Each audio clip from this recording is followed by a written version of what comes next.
to earlier in the test match and look at what happened with the Australian captain. This was a nick down the leg side.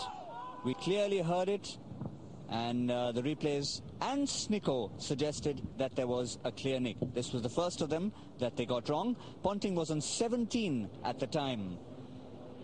And it's not only the Indian team who'd be unhappy with what happened, because Ponting went on to score 55, and this is what happened when he was on 55.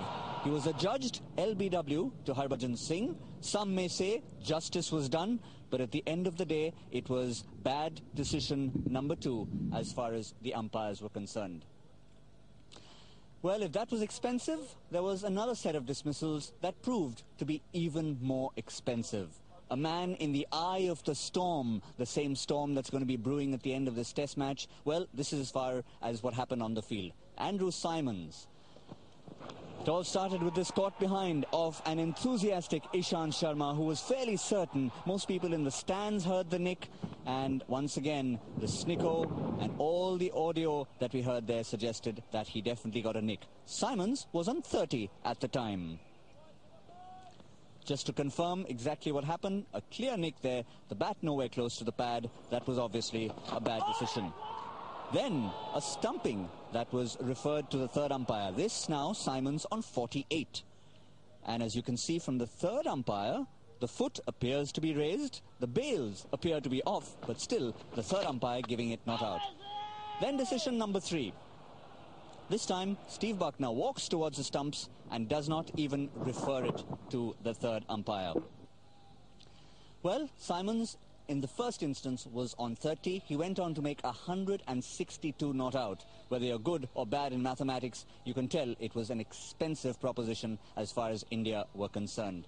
The next one, perhaps not as contentious, but still nonetheless a talking point. Wasim Jaffer bowled off an absolute beauty.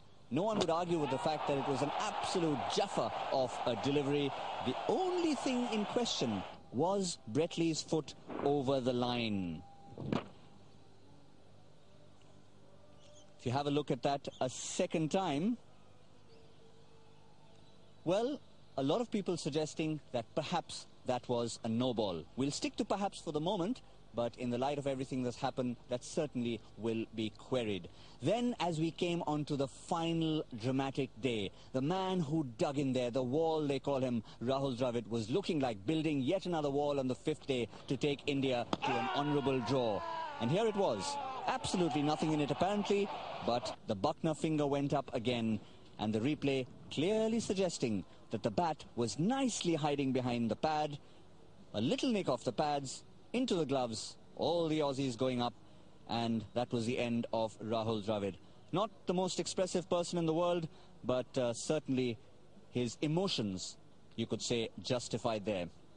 Now, 2 men made their debut together several years ago at Lord's against England. One was Rahul Dravid, the other man, Sourav Ganguly. Now, once again, there was an issue of interpretation here. He was caught by Michael Clarke. Sourav Ganguly stood his ground, and there were 2 instances here. One, did he scoop the ball off the half volley?